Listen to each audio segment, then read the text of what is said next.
What's up? So, alright, I'm back in.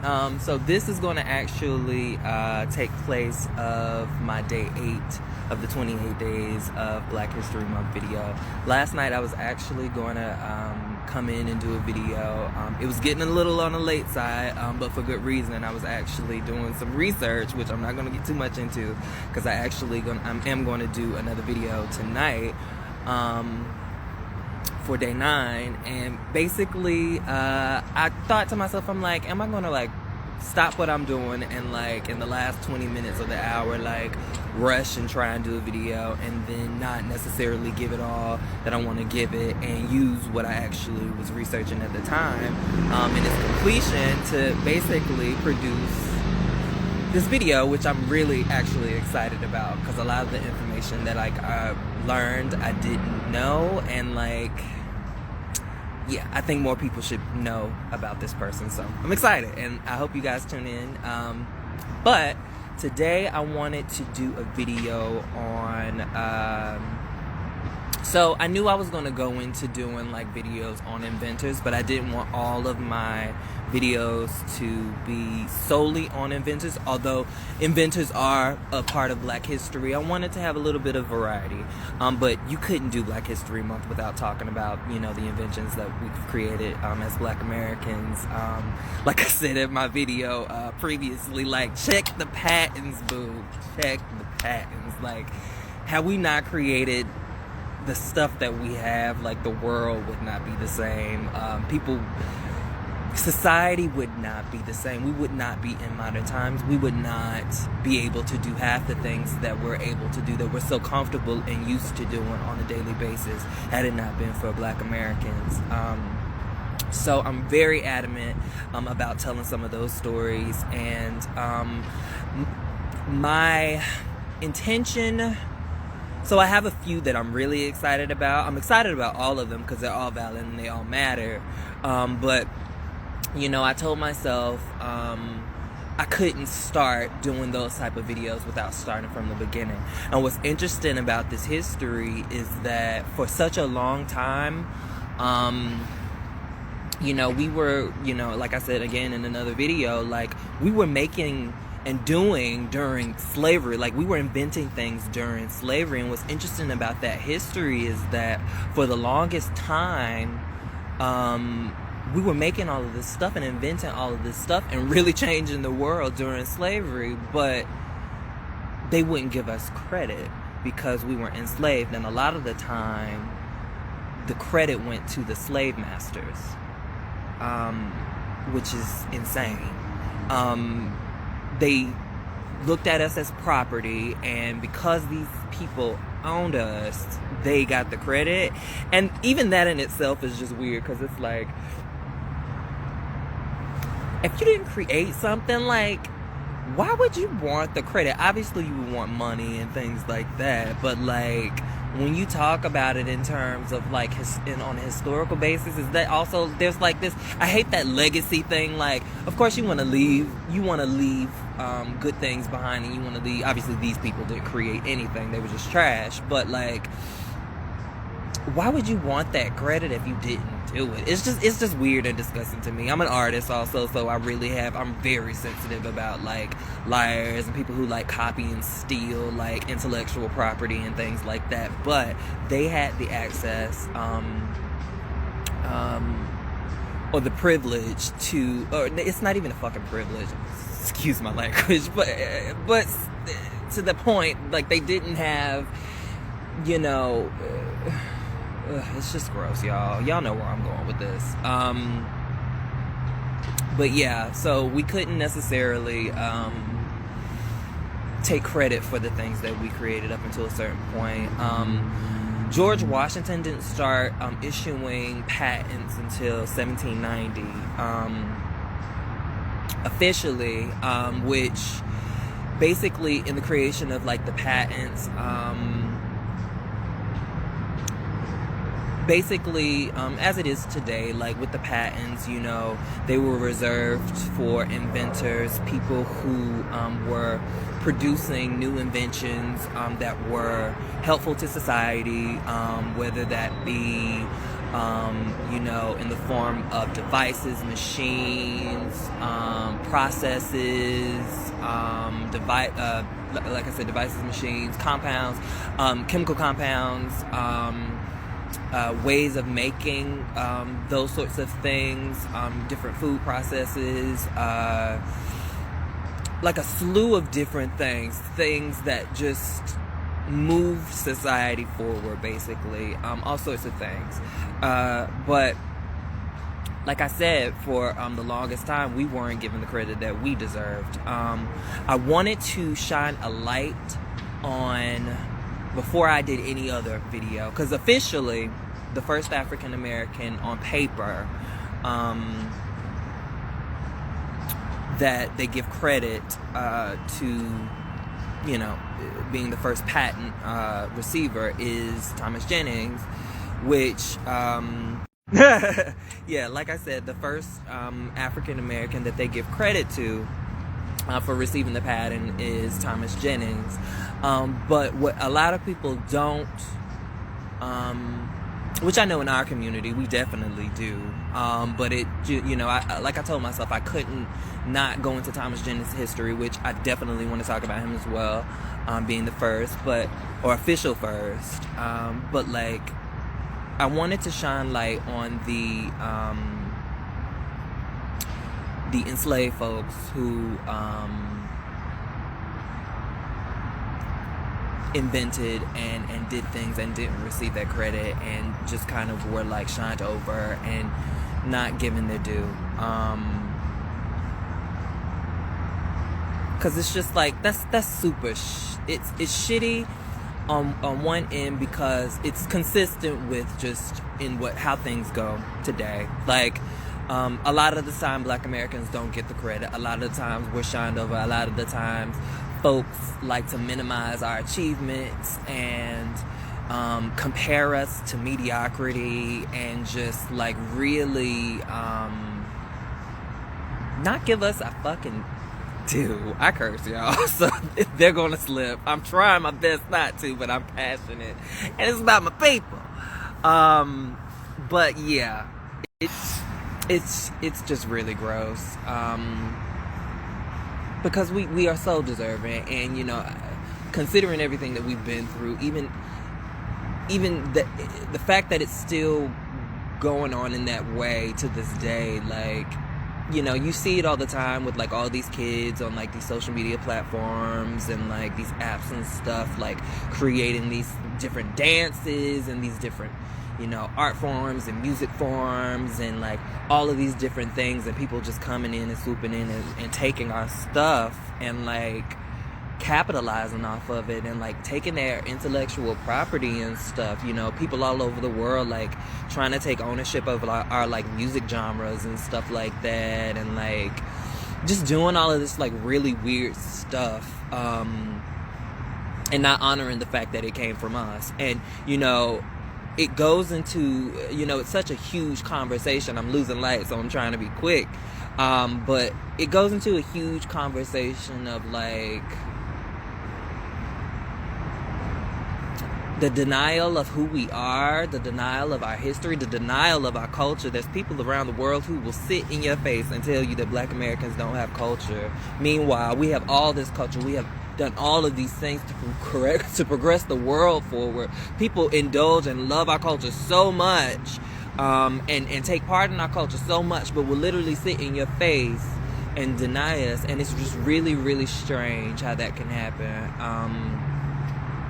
It's so strange, and it's anti-Blackness, but it's also like anti-Black Americanness, because like folks also have like issues with America. And again, I think I might have spoken on it before, just in terms of like folks trying to sort of shit on Americans or Black Americans due to like U.S. imperialism and like all the things that don't have anything to do with us, but more so white supremacist Americans who are doing these things. But like in that, I feel like folks also like take their anti-Blackness and also try and like, you know, undermine us and the things that we've done and who we are.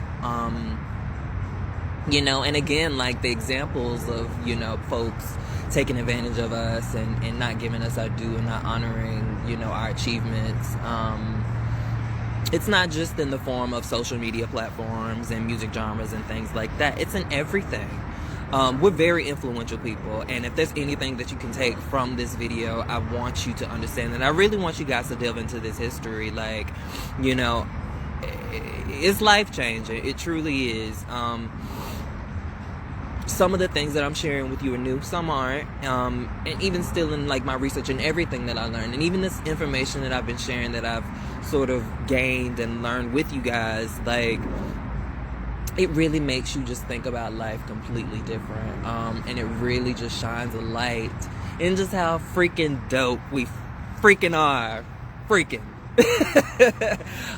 But with that being said, the first inventor that I wanted to shine a light on was an enslaved man who came out with a patent in 1721. Not sure if his name was what I saw or if it was his slave name, but I'm going to trust in faith that it's the name that his mother gave him.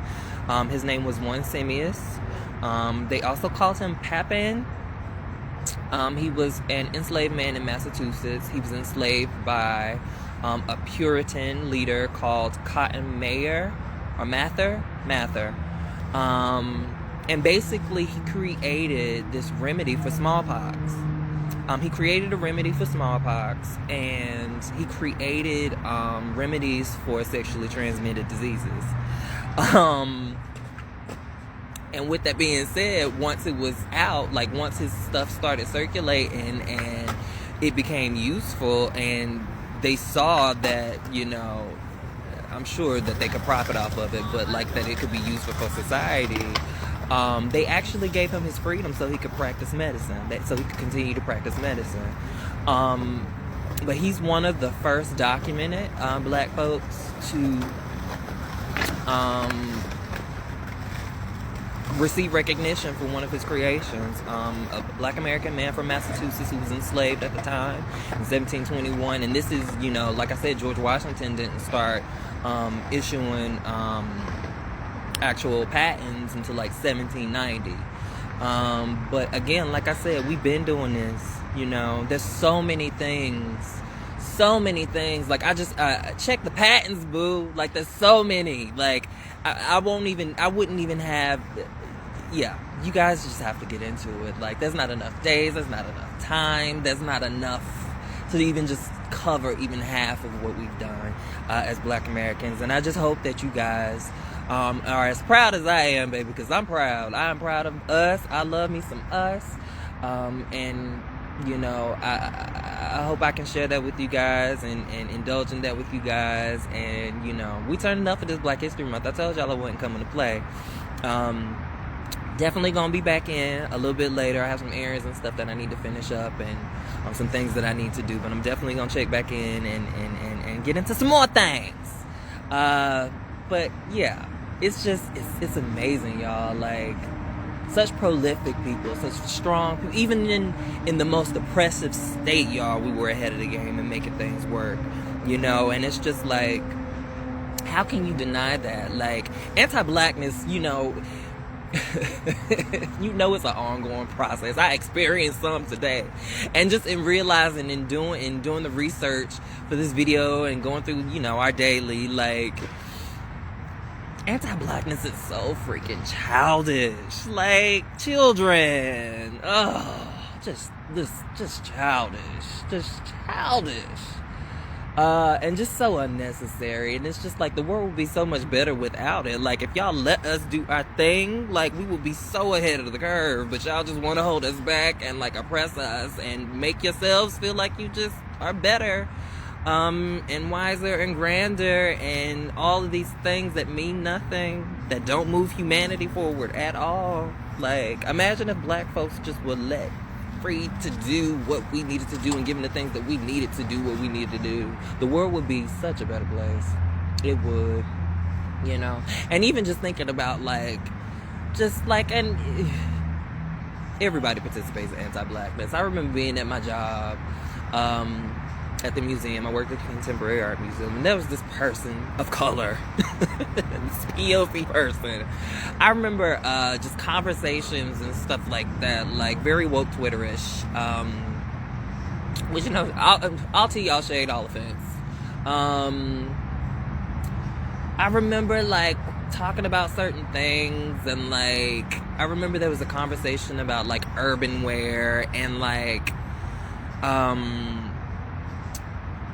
this person was like complimenting like Asian fashion or something like that, and giving credit to like Asia for urban wear in this really weird way. And I'm like, how, swag? Like, or times when just so many things come to mind, so many instances where it's just been like people like discrediting and like knowing better, but like willingly discrediting just to like sort of take some of the steam off of like Black Americans. I remember there was, you know what, I'm not about to do this. I'm not about to recount all of the times where I've experienced this, but it happens, and like people actively do it. Like people know better but choose to not do better, and it's just like it's everybody. And I just feel like, what if Black Americans really had the space to just be free to do what we needed to do? Like the world just would be a better place. That's how I feel. Yeah, that's how I feel. Look at me trying to think about some more stuff that I can tell y'all. I ain't got no more tea for y'all, but I just remember that instance and how I felt, and I didn't even really get into it, because it's just like you looking for something, and I ain't even about to give it to you. Like, shout out to Asian fashion and stuff like that, but urban wear is Black. Like, and it's even with that, like even with the term urban wear, or like freaking, what do they call it? Or even like the urban categories of some of these like award shows, or like all of these like different like Black terms.